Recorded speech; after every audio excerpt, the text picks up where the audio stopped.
Selon l'ancien agent du FBI et profiler John Douglas, une enquête sur un meurtre doit commencer par deux questions. Pourquoi cette victime a été sélectionnée plutôt qu'une autre? Et comment a-t-elle été assassinée? C'est seulement une fois ces deux interrogations posées, d'après le profiler, que l'enquêteur pourra commencer à se demander qui est l'auteur du crime. Dans l'affaire que nous allons suivre maintenant, une femme de 42 ans est retrouvée morte à son domicile.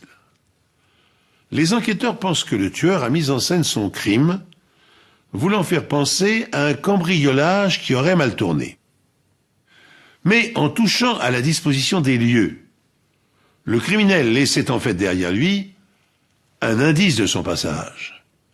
Et les policiers vont découvrir que 16 ans auparavant, une femme a été retrouvée morte exactement dans les mêmes conditions.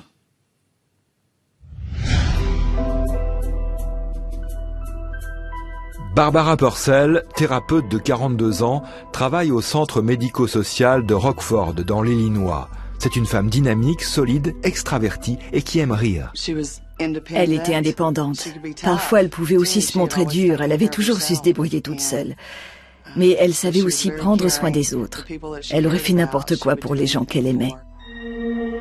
Le 6 juin 2001, Barbara doit prendre son service à 7 heures du matin pour finir à 15 heures, mais elle ne vient pas travailler. Barbara vit seule. Ses amis, ne parvenant pas à la joindre sur son téléphone portable, décident d'appeler la police. Une de nos voitures de patrouille a été envoyée à son domicile pour voir si tout allait bien. La porte d'entrée est fermée à clé. À première vue, tout semble normal et personne ne répond lorsque la police sonne. L'agent s'est aperçu que la porte de derrière était entr'ouverte et qu'une fenêtre était cassée. Le corps de la victime gisait au bas de l'escalier. Il s'agit bien de Barbara Purcell. Elle est déclarée morte sur les lieux. La police ne croit pas à un accident. Il y avait une grande quantité de sang dans la cage d'escalier et un peu dans la cuisine. D'après la rigidité du corps, le médecin légiste estime que la victime est décédée la nuit précédente. J'ai déterminé un créneau de 12 heures. Connaître l'heure exacte de la mort est l'un des aspects les plus difficiles des sciences médico-légales. Donner une réponse précise n'est pas toujours possible. La présence de quelques œufs de mouche indiquait qu'elle était probablement décédée la veille de la découverte du corps. La plupart des pièces de la maison ont été saccagées. Les bijoux de Barbara ont disparu, tout comme sa collection de pièces de monnaie. L'alliance de Barbara n'est plus à son doigt. Selon ses proches, elle la portait tous les jours, même si elle était séparée de son mari. Au départ, tout laissait penser que c'était un cambriolage et que la victime avait surpris les voleurs ou que ceux-ci attendaient qu'elle rentre chez elle. Et d'après la disposition des vêtements de Barbara, il semblerait qu'elle ait été agressée sexuellement. Le crime pouvait avoir été commis par un étranger ou bien par une personne qui la connaissait et qui savait qu'il y avait des biens dans la maison, comme les pièces. Qui plus est, cette personne était peut-être sexuellement attirée par la victime et l'a agressée. À l'extérieur, la police relève des indices très importants. Des traces de pneumatiques dans les graviers et dans un espace vert situé juste derrière la maison de la victime. En suivant les traces dans l'herbe, la police a découvert un endroit près de la maison où un véhicule avait été garé pour ne pas être vu par les voisins.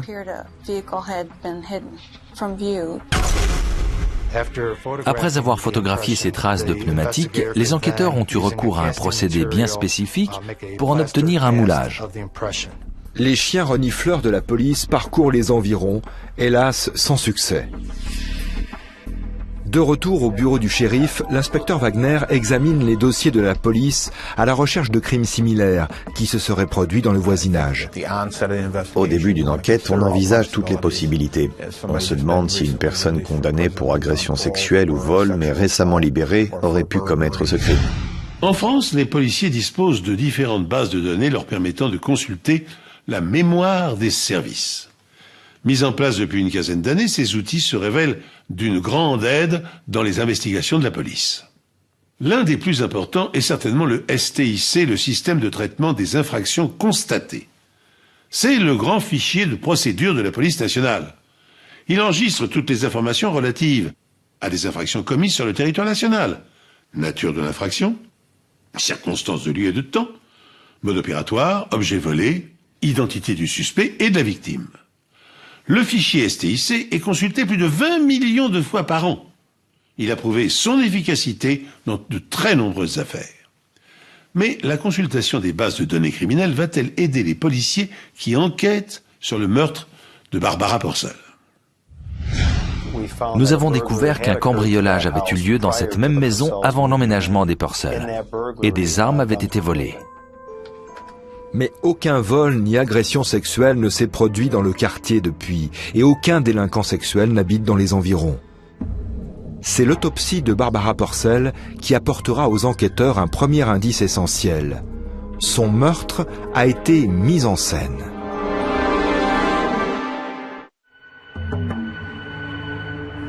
La liste des messages téléphoniques enregistrés au domicile de la victime l'après-midi où elle a été tuée va fournir une première piste solide à la police. D'après les enregistrements, la même personne a appelé 3 fois à faible intervalle aux alentours de 17h30, peu de temps avant le meurtre. Nous avons contacté son opérateur téléphonique et obtenu la liste des appels reçus à son domicile. Plusieurs émanaient d'un certain Willie Brown, habitant à l'extérieur de Rockford. L'hypothèse de la police est qu'il a appelé pour savoir s'il y avait quelqu'un dans la maison. Évidemment, les cambrioleurs préfèrent agir quand les lieux sont inoccupés. Quand nous avons interrogé Willie Brown, nous lui avons demandé à plusieurs reprises pourquoi il avait appelé ce numéro, qui il connaissait à cette adresse et l'objet de ses appels. Il a nié connaître les Purcell et il a nié être l'auteur des coups de téléphone. Mais lorsque la police mentionne le relevé téléphonique des Purcell, Brown change sa version. Nous lui avons demandé s'il avait récemment passé des appels sortant de ses habitudes. Il a déclaré qu'il avait composé plusieurs fois un numéro figurant dans les petites annonces. Et ce numéro ressemblait beaucoup à celui des Purcell. Brown a effectivement essayé de joindre un numéro se terminant par 0736, mais il a en réalité appelé le 0726, le domicile de Barbara. Willie Brown est donc écarté de la liste des suspects. Durant l'autopsie, le légiste établit sans doute possible la cause de la mort de Barbara Purcell. La victime est décédée des suites d'un traumatisme crânien très grave, provoqué par de multiples blessures à la tête. D'après ce que j'ai pu observer, elle a reçu 2 à 4 coups violents à la tête. Barbara a également un doigt cassé à la main droite et sa main gauche présente des écorchures. Son agresseur l'a probablement obligée à se retourner. Il l'a attaquée par derrière et les blessures de ses mains laissent supposer qu'elle a tenté de lui résister et de se protéger des coups qui pleuvaient. Les taches de sang m'ont permis de déterminer que l'agression a débuté en haut des escaliers où Madame Purcell a été frappée, puis une lutte s'est engagée dans l'escalier. Et j'ai pu en conclure que la victime avait reçu au moins 3 coups violents durant l'attaque. Barbara Purcell ayant été découverte à demi dévêtue, la police a d'abord pensé qu'elle avait été agressée sexuellement, mais les examens médico-légaux réfutent cette hypothèse. Tout laisse maintenant à penser qu'il s'agit d'une mise en scène. Le tueur a voulu faire croire qu'il avait violé la victime. L'examen de la porte de la cave à l'arrière de la maison met en évidence un autre détail surprenant. Apparemment, la vitre a été brisée de l'intérieur. La plupart des bris de verre ont été retrouvés entre la porte intérieure et la double porte. Ces éléments ne cadraient pas avec le scénario où quelqu'un aurait essayé de s'introduire dans la maison. Aucune autre porte ou fenêtre n'était ouverte. Alors comment le tueur est-il entré ? La seule autre personne à posséder une clé de la maison de Barbara n'est autre que son mari Willard. Le couple a décidé de se séparer 5 jours avant le meurtre. Je pense que chacun des deux avait des doutes sur la fidélité de l'autre. Willard passait beaucoup de temps sur son portable professionnel et il sortait de la maison pour prendre ses appels. Ils se disputaient beaucoup à ce sujet. Barbara s'est aussi acheté un téléphone portable et son mari en a déduit que c'était parce qu'elle avait une liaison. Nous n'avons jamais pu avoir confirmation de cette hypothèse. Une semaine avant le meurtre de Barbara, les soupçons de Willard se transforment en une rage incontrôlée. Madame Purcell venait de rentrer de son travail. Il a surgi comme un fou de la cuisine et l'a attaqué avec une arme paralysante qui a laissé des marques sur son cou. Nos agents sont arrivés sur les lieux et l'ont placé en garde à vue. Suite à cette agression, une ordonnance de protection d'une durée de 2 semaines a été délivrée par un juge à Barbara. Cela signifiait que pendant la durée de l'ordonnance, Willard ne pouvait pas s'approcher de sa femme ni de son domicile. Pour cette agression, Willard fut accusé de violence conjugale et d'utilisation illégale d'armes. Il accusa sa femme d'avoir inventé toute cette histoire d'agression. La police chercha à son domicile l'arme paralysante, mais ne trouva rien. Le motif de l'agression était la jalousie. Comme nous l'avons vu, Willard soupçonnait sa femme d'avoir une relation extra-conjugale. Et ses doutes n'avaient fait que grandir durant les semaines précédant l'agression, car Barbara passait de plus en plus de temps au téléphone. Eh bien, en fait, elle parlait avec son fils pour mettre en place les derniers détails de l'organisation du mariage de celui-ci. La police interroge Willard Purcell sur son emploi du temps l'après-midi où sa femme a été tuée. Il a déclaré qu'il avait passé la journée à son travail et qu'il avait quitté son bureau à 15 heures pour se rendre directement chez son frère, où il est resté dormir. Ce serait un solide alibi pour Willard Purcell, car il travaille à Chicago, soit à 1h30 du domicile de sa femme. Élément troublant dans cette affaire, celle-ci a contacté les services de police quelques jours avant sa mort. Barbara a affirmé que son mari avait peut-être assassiné sa première femme. La victime avait été découverte gisant au bas des escaliers et l'enquête avait conclu à un accident. Mais avant que la police ne puisse vérifier ses dires, Barbara Purcell est assassinée.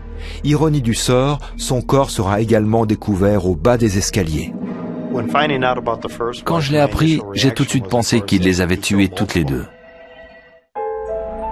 Avant d'être assassinée, Barbara Purcell a contacté la police pour les avertir que son mari, Willard Purcell, avait certainement tué sa première épouse, Crystal.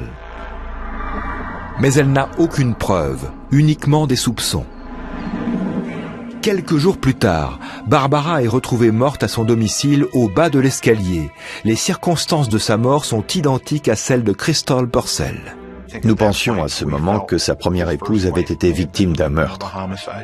Le bureau du procureur a estimé disposer de suffisamment d'éléments pour faire exhumer le corps de sa première épouse.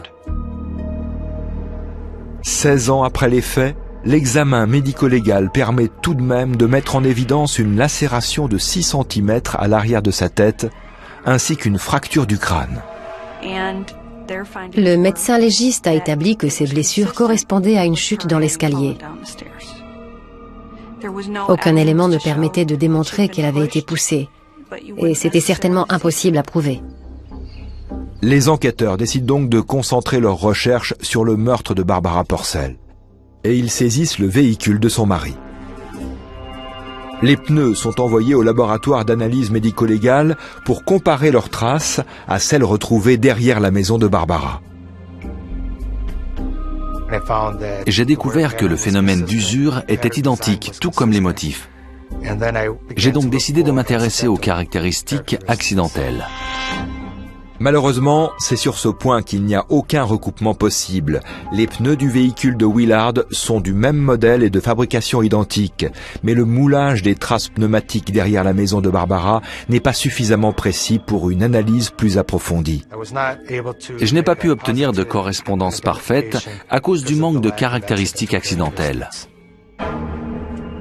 La police décide alors de s'intéresser plus en détail aux blessures défensives sur les mains de Barbara, et relève un élément troublant. Des écorchures sont présentes sur le dos de ses mains et non sur ses paumes, qui est pourtant l'endroit le plus commun pour ce type de blessure. Les enquêteurs transmettent l'épreuve à un odontologiste médico-légal. Le docteur Lowell Levine donne alors une explication détaillée des premières conclusions des experts. Il y avait des plaies multiples qui semblaient avoir été causées par des dents. Ce qui était vraiment très surprenant dans cette affaire, c'est que ces morsures étaient présentes sur le dos de ses mains et non sur les paumes. Qui a pu laisser ces marques de dents? Les enquêteurs obtiennent un mandat pour faire un moulage en plâtre des mâchoires inférieures et supérieures de Willard Purcell. Grâce à ces moulages, les experts effectuent des reproductions grandeur nature sur transparent qu'ils placent sur des photographies agrandies des mains de Barbara. La dentition du suspect est très particulière. L'encombrement des dents du bas était tel que certaines ont pratiquement poussé vers l'extérieur. Et l'une de ses incisives de devant est tombée. Ces éléments font que sa dentition est vraiment très particulière. Mais ce serait le terrain de jeu rêvé de tout orthodontiste. Grâce à ces transparents, l'odontologiste Lowell Levine parvient à identifier 5 blessures distinctes faites par les dents de Willard sur les mains de Barbara. Les plaies les plus prononcées ont été faites par les incisives supérieures, précisément celles du milieu. Elles ont certainement été causées au moment où la victime se débattait et essayait d'éviter les morsures de son agresseur. Le médecin légiste est capable de déterminer à quel moment ces blessures ont été infligées à Barbara Purcell. En observant les meurtrissures de la victime, le légiste a pu établir que les morsures avaient été faites pendant l'agression et qu'en identifiant les empreintes dentaires, on identifierait le coupable. Et des témoignages vont confirmer les analyses du médecin légiste concernant le moment où Barbara Purcell a été mordue. 2 collègues de la victime qui travaillaient avec elle au département de kinésithérapie de la clinique Rockford, Amy Newburn et Helen Curry, ainsi qu'une patiente de Barbara, Rebecca Burrick, ont déclaré qu'elles avaient vu Barbara le 5 juin 2001. Elles affirment que ce jour-là, la victime n'avait aucune blessure sur ses mains. Le lendemain, elle ne se présentait pas au travail. Sa collègue, Amy Newburn, décida donc d'appeler chez elle. Comme personne ne répondait, elle appela la police. La suite, nous la connaissons. Mais revenons maintenant à l'examen du corps de Barbara par le médecin légiste. Ces preuves désignent tout un seul individu, Willard Purcell, dont l'alibi s'effrite de toutes parts. Dans sa déposition initiale, il a affirmé être sur son lieu de travail à Chicago le jour où sa femme a été tuée, mais une enquête approfondie révèle que ce n'est pas le cas. Nous avons rapidement établi qu'il avait menti. Son employeur nous a confirmé qu'il avait quitté son travail vers 11 heures. La police est également en mesure de prouver que le suspect se déplaçait en voiture à proximité de chez Barbara aux environs de l'heure du meurtre.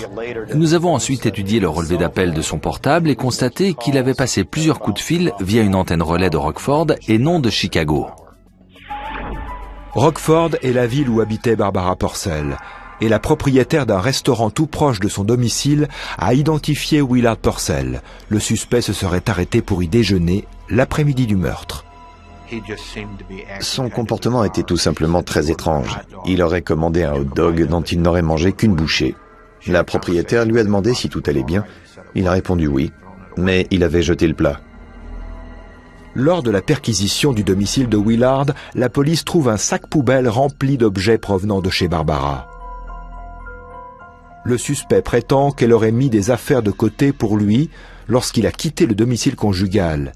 Mais l'alliance de Barbara est également dans ce sac et elle n'aurait jamais accepté de s'en séparer.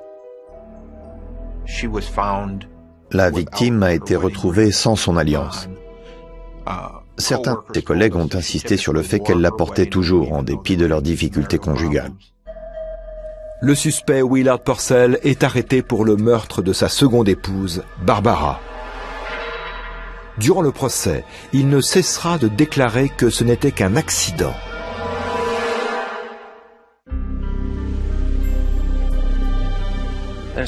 Pas un jour ne passe sans que je ne pense à elle, ou sans que j'ai envie de lui parler. Quand je tombe sur un bon roman, j'ai envie de lui en parler aussi, et de partager ça avec elle. Et j'aimerais tellement pouvoir lui dire qu'elle a 2 petits-enfants aujourd'hui. Elle me manque tellement. Willard Purcell est en prison et attend d'être jugé pour meurtre. En poursuivant ses recherches, la police découvre que le mariage des Purcell se dégradait depuis des années. Ils faisaient chambre à part et s'éloignaient de plus en plus l'un de l'autre. Et je pense qu'il a fini par comprendre qu'il avait vraiment l'intention de demander le divorce. Concernant ce meurtre, je pense que le mobile le plus probable, c'est que Willard ne voulait pas vivre un divorce, ni avoir à partager avec Barbara tout ce qu'il avait durement gagné au cours de sa vie. Le couple se sépare, mais Willard agresse physiquement Barbara une journée ou deux après cette décision. Lorsque la jeune femme signale l'agression à la police, son mari est pris d'un accès de rage. Les enquêteurs ont établi que plusieurs jours après, Willard a quitté son travail aux environs de 11 heures et qu'il a parcouru 150 km pour rejoindre le domicile de Barbara. Le relevé de ses appels téléphoniques fournit le parcours de Willard.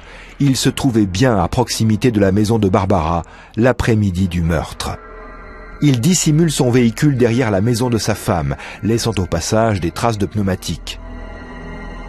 Il pénètre facilement dans la maison en utilisant son jeu de clés et il attend que Barbara rentre du centre médico-social.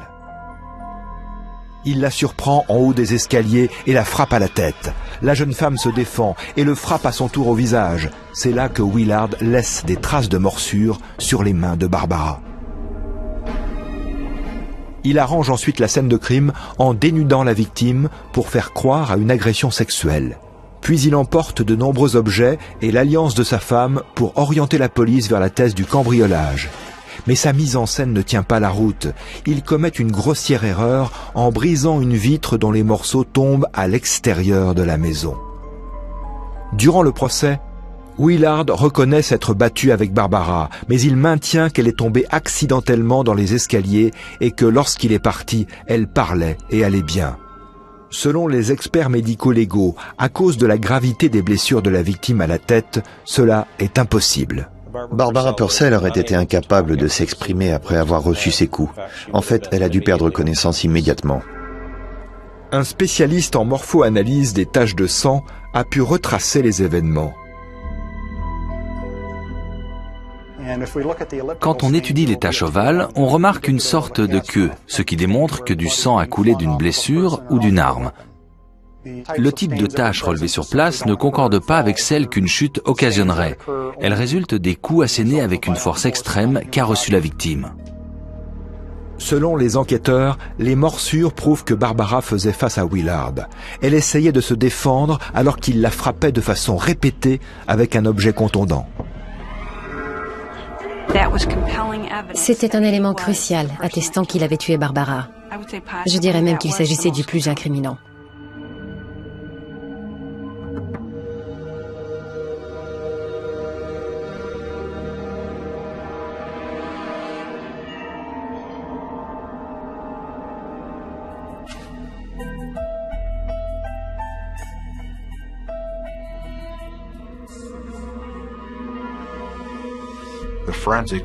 Les preuves médico-légales ont joué un rôle important. L'expert en morpho-analyse a su les faire parler en quelque sorte, et il a établi que Barbara Purcell avait reçu au moins 3 coups dans les escaliers. Comment un jury aurait-il pu croire à un accident ? J'ai été très surprise par les éléments que la police a pu recueillir grâce aux taches de sang. Ils ont pu établir rapidement que ce n'était ni une chute, ni un accident. Je suis tellement soulagée qu'ils aient pu découvrir la vérité, parce que sinon ils n'auraient jamais été inquiétés ni même condamnés pour son crime. Les morsures et leur analyse ont été des preuves cruciales dans cette affaire, tout comme les analyses des pneumatiques et la morpho-analyse des taches de sang. C'est incroyable ce qu'on peut accomplir grâce aux sciences médico-légales. Pendant son procès, Willard a eu l'audace de déclarer qu'il n'avait fait que se défendre face aux coups que lui portait Barbara Purcell. Il assura qu'il n'était pas venu chez elle pour se battre, mais pour parler de la mesure d'éloignement. Le jour du meurtre, celle-ci l'avait laissé entrer. Selon Willard, après quelques minutes d'une discussion agitée, Barbara était allée se chercher un verre d'eau et en revenant, se serait mise à le frapper avec une lampe torche. Dans la bagarre qui suivit, la malheureuse serait tombée dans les escaliers. C'est du moins la thèse défendue par Willard. Et l'on comprend pourquoi il y tient tant. Une police d'assurance vie récemment contractée par Barbara lui assurait de remporter 80% de la rente si sa femme mourait accidentellement. C'est sur cette chute très immorale que cette émission se termine. Je vous remercie de l'avoir suivi en ma compagnie et de nous rester fidèles. Et puis j'espère vous retrouver très prochainement pour un nouvel épisode des Enquêtes Impossibles.